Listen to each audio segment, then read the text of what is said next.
আসসালামু আলাইকুম। আজকে তোমাদের আমরা অধ্যায় 4 নিয়ে আলোচনা করব। বিগত সময়ে আমরা প্রথম, দ্বিতীয়, তৃতীয় এবং পঞ্চম অধ্যায়ের লাস্ট ক্লাসগুলি শেষ হয়েছে। এখন আমরা চতুর্থ অধ্যায় শুরু করব। চতুর্থ অধ্যায় হচ্ছে জনসংখ্যা চ্যাপ্টার। এখানে আমরা জনসংখ্যা নিয়ে আলোচনা করব। এখানে কিছু গুরুত্বপূর্ণ চিত্র এবং সাথে কিছু অঙ্কও রয়েছে। তো এই জন্য এই চ্যাপ্টারটা আমরা খুব মনোযোগ সহকারে পড়তে হবে, কারণ এর আগে যে চ্যাপ্টারগুলি ছিল সেই অধ্যায়গুলি দেখা গেছে যে ওখানে অঙ্ক বা চিত্রের তুলনায় তোমার থিওরি বেশি ছিল, কিন্তু এই চ্যাপ্টারটাতে আমরা দেখতে পাচ্ছি যে চিত্র এবং ম্যাথ এটা একটু বেশি। তো যার কারণে আমরা চেষ্টা করবো এই চ্যাপ্টারটা খুব মনোযোগ দিয়ে করার জন্য এবং সময় নিয়ে, খাতা নিয়ে, কলম নিয়ে বসে আস্তে আস্তে করব। আর অনেক দিন পর আমাদের যেহেতু আবার এই ক্লাসগুলি এভাবেই চলবে, কারণ হচ্ছে গিয়ে জানো যে সরকারের পক্ষ থেকে এখনো ওরকমভাবে ক্লাস ওরকম শুরু হয়নি, তাই আমাদের অনলাইনে ক্লাসটাকে আরও গুরুত্ব সহকারে সময় নিয়ে ধীরে ধীরে ক্লাসগুলি করতে হবে। তো সবাই ভালো আছো ইনশাল্লাহ। তো এই শুভকামনায় আজকে ক্লাসটা আমরা শুরু করছি। আসো সবাই ক্লাসে এসে। তো আজকে ক্লাস আমরা আলোচনা করবো চতুর্থ অধ্যায় জনসংখ্যা, মানব সম্পদ এবং আত্মকর্মসংস্থান। অনেক লোক দেখতে পাচ্ছ ট্রেনের মধ্যে, কারণ আমাদের দেশটাই হচ্ছে এরকম। আমাদের দেশে যথেষ্ট পরিমাণ লোক সংখ্যা, এবং যার কারণে দেখা যাচ্ছে যে ট্রেনের মধ্যে কি অবস্থা। যাই হোক, এই ছবি দিয়ে তো আসলে বড় হবে না, ছবি হচ্ছে একটা আইকন আমরা দিলাম আর কি। তো আমাদের জনসংখ্যা, মানব সম্পদ, আত্মকর্মসংস্থান নিয়ে আলোচনা করবো, এবং প্রচুর লোক, এই লোকদের নিয়ে হচ্ছে এই চ্যাপ্টারে আলোচনা হবে। প্রথমে আমরা চলে আসি এই অধ্যায়ে, আমরা জনসংখ্যা, মানব সম্পদ, আত্মকর্মসংস্থানের জনসংখ্যা পরিমাপ ও ঘনত্ব। এখানে আমরা যে জিনিসটা বোঝা যাচ্ছি, জনসংখ্যা বিষয়ে অধ্যয়নে একজন জনবিজ্ঞানের মত। জনবিজ্ঞান কেন বলা হয়েছে? কারণ যারা তোমার জনমিতি নিয়ে কাজ করে বা জনসংখ্যা নিয়ে কাজ করে, তাকে বলা হয় জনবিজ্ঞান। জন্য নির্ভরযোগ্য পরিসংখ্যান লাগবে, মানে এমন কোনো অচেনা বা অজানা বা এরকম তথ্য নির্ভর আমাদের অবশ্যই তথ্যটা দরকার হবে। ভুল এরকম কোনো তথ্য আমরা এখানে উপস্থাপন করতে পারবো না। তো এরপরে ঘটনা এবং চিত্র সম্পর্কে তথ্য সংগ্রহ করা অত্যাধিক গুরুত্বপূর্ণ। তাহলে কি জিনিস দেখলাম? পরিসংখ্যান থাকতে হবে ঠিক মতো, ঘটনা এবং চিত্র সম্পর্কে আমাদের একটা সমাবর্ত হবে। আধুনিক জনবিজ্ঞানের মূল প্রবক্তা হলেন জন গ্রান্ট। তারা যদি জিজ্ঞেস করে জনসংখ্যা সম্পর্কে আধুনিক প্রবক্তাকে, তাহলে আমরা বলবো জন গ্রান্ট। তিনি সর্বপ্রথম পরিসংখ্যান তথ্যের মাধ্যমে লন্ডন নগরীর জনসংখ্যার একটি সুশৃঙ্খল হিসাব উপস্থাপন করেন। তাহলে এই জিনিসটা আমরা দেখলাম। এরপরে চলে আসো আমরা আস্তে আস্তে আদমশুমারি সম্পর্কে একটু তথ্য আমরা একটু দেখি কি বলতেছে। আদমশুমারি হচ্ছে একটি দেশের জনসংখ্যার সরকারি গণনা হিসাবে গণ্য করা হয়। কেন করা হয়? কারণ এটা আসলে প্রাইভেটলি ওরকম ভাবে করা হয় না। একটা দেশের জনসংখ্যা নির্ভর করতে হয় ওই সরকারের মাধ্যমেই হয়। এজন্য বলছি আমরা কি, একটি দেশের জনসংখ্যার সরকারি গণনা হিসাবে গণনা করা হয়। এজন্য এটা সরকারি হিসাব, এটা কেউ চাইলেই ওরকম ভাবে করতে পারবে না, সরকারের মাধ্যমে করা হয়। জাতিসংখ্যা সংগণনা যে আমরা বলতে পারি, নির্দিষ্ট সময়ে আদমশুমারি একটি জনগোষ্ঠী বা দেশের জনসংখ্যা গণনার সামগ্রিক প্রক্রিয়ার তথ্য সংগ্রহ। অর্থাৎ যেই জনগোষ্ঠীটা বর্তমানে আছে তাদের বর্তমান অবস্থানটা বা তাদের বর্তমান সংখ্যাটাকে গণনা করাটাই হচ্ছে অ্যাকচুয়ালি আদমশুমারি। তথ্য একত্রীকরণ এবং জনমিতিতে অর্থনৈতিক ও সামাজিক তথ্যাদি প্রকাশ করা বোঝায়। জাতিসংঘের সংজ্ঞা অনুযায়ী আদমশুমারিতে নিম্নলিখিত বৈশিষ্ট্য থাকতে হবে। ওরা কিছু বৈশিষ্ট্য বা ক্যারেক্টার দিয়ে দিয়েছে, যেগুলো অবশ্যই আদমশুমারির ক্ষেত্রে তোমাকে রাখতে হবে, অন্যথায় এটা করা সম্ভব না। কি কি আছে একটু দেখে নিই। এক, প্রতিটি ব্যক্তির তথ্য গণনা। প্রত্যেকটা ব্যক্তির আমাদের তথ্য গণনা করতে হবে। দ্বিতীয়ত, একটি চিহ্নিত এলাকায় সামষ্টিক গণনা, অর্থাৎ ওই এলাকাটাকে আমরা চিহ্নিত করতে হবে আগে, যেটা আমরা গণনা করব। একই সঙ্গে সারা দেশে কার্যক্রম পরিচালনা করা, এরকম যাতে না হয় একটা এখন করলাম আর একটা হচ্ছে আরেক বছর, আরেকটা অন্য বছর, এভাবে সম্ভব না। একসাথে সম্পূর্ণ কার্যক্রমগুলি একসাথে করতে হবে।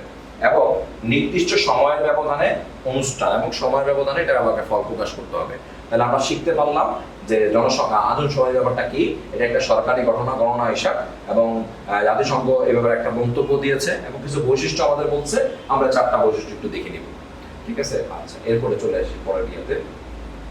এরপরে দেখতে পাচ্ছি আদমশুমারির জন্য সুপরিকল্পিত প্রয়োজনীয় বিষয়াদির মধ্যে নিম্নলিখিত বিষয়সমূহের প্রয়োজন রয়েছে। কি কি? প্রথমত, প্রয়োজনীয় ভৌগোলিক বৈশিষ্ট্য, অর্থাৎ যেই ভৌগোলিক অবস্থানে আমরা আছি সেটা বৈশিষ্ট্য নিরূপণ করা। তার মধ্যে কি, আদমশুমারির সময় যেখানে পাওয়া গেছে আদমশুমারির সময় যেখানে পাওয়া গেছে অথবা যেখানে বাস করেন তিনি, তার জন্মস্থান, বর্তমান বাসস্থান, কতদিন যাবৎ বাস করছেন, পূর্বের বাসস্থান, কর্মসংস্থান ইত্যাদি ইত্যাদি সম্পর্কে আমাকে তথ্য রাখতে হবে। কারণ এমন যাতে না হয়ে যায় একই লোক বারবার গণনা হচ্ছে, এজন্য তার তথ্য আমাদের রাখতে হবে। দ্বিতীয়ত, ব্যক্তিগত এবং বাড়ি সংক্রান্ত তথ্য, তার ব্যক্তিগত এবং বাড়ি সংক্রান্ত তথ্য দরকার আছে। কারণ যদি এটা না জানি তাহলে দেখা যায় যে তার একই তথ্য এক জায়গায় একবার নেওয়া হয়েছে, অন্য জায়গা থেকে আবার নতুন করে নেওয়া হচ্ছে, এই জন্য আমাদের এইগুলি দরকার আছে। এরপরে আছে লিঙ্গ, বয়স, বাড়ির প্রধানের সঙ্গে সম্পর্ক, পরিবার প্রধানের সঙ্গে সম্পর্ক, বৈবাহিক অবস্থা, বিবাহের মেয়াদকাল, বিবাহক্রম, মোট জীবিত জন্মগ্রহণকারী সন্তান সংখ্যা, বর্তমানে জীবিত সন্তান সংখ্যা, নাগরিকত্ব, শিক্ষা, স্কুলের উপস্থিতি এবং শিক্ষাগত যোগ্যতা, শিক্ষাগত অর্জন, জাতীয় ও নৃতাত্ত্বিক পরিচয়, ভাষা, ধর্ম। তৃতীয়ত হচ্ছে অর্থনৈতিক বৈশিষ্ট্য, কর্মের ধরন, পেশা, অর্থনৈতিক অবস্থা, জীবন ধারণের প্রধান উৎস। এই যে টপিকসগুলি বললাম এটা রিডিং করবা, এটা তোমার মুখস্থ করা দরকার নেই, জাস্ট তোমাকে এই টপিকসগুলিতে আইডিয়া দেওয়া হলো। এটা এমন না যে তোমাকে মুখস্থ করে একদম আমাকে কি বলে একদম তোতা পাখির মতো বলতে হবে, ব্যাপারটা এরকম না। জাস্ট এটা রিডিং করবা, এই আগের পেজটাও যা এটা একটু রিডিং আর একটু জ্ঞান হিসাবে করবা, আর এই পেজটা পুরোটাই রিডিং হিসাবে একটু জানলা তুমি। এরপরে চলে আসো তথ্য সংগ্রহ পদ্ধতি। জনবিজ্ঞান জনিত উপাত্ত সংগ্রহে প্রধানত 4টি পদ্ধতি রয়েছে। কয়টা পদ্ধতি বললাম? 4টা পদ্ধতি রয়েছে। এর মধ্যে প্রথম হচ্ছে জাতীয় আদমশুমারি পদ্ধতি, যেটা সব দেশেই সাধারণত করা হয়। তো জাতীয় আদমশুমারি পদ্ধতির মধ্যে আবার 4টা ভাগ আছে। একটা প্রত্যক্ষ গণনা, এটা সরাসরি গণনা করে। পরোক্ষ গণনা হচ্ছে কোনো এলাকায় ধরো একটা আমি ড্রাফট পাঠাইলাম, চিঠি পাঠাইলাম বা মেইল পাঠাইলাম, ওই মেইলটা ওই অংশ থেকে ও লিখে দিল যে হ্যাঁ আমার এতজন আছে, পরিবার এত সংখ্যা আছে, এতজন ছেলে, এতজন মেয়ে, বা এটা এই কাজ করে, মানে একটা ফর্ম আকারে আমি দিলাম, ওই মেইলটা আবার আমার রিটার্ন ব্যাক করলো, যেটাকে আমরা পরোক্ষ বলি। প্রকৃত গণনা কি? প্রকৃত গণনা হচ্ছে যে যেখানে আছে সেখানে গণনা করা। আর বৈধ গণনা হচ্ছে অর্থাৎ একটা মানুষকে একবার যাতে গণনা করা হয়। তো এই 4টা ওয়েতে আমরা জাতীয় আদমশুমারি পদ্ধতি করি এবং বাংলাদেশে এটি প্রচলিত বেশি হয়।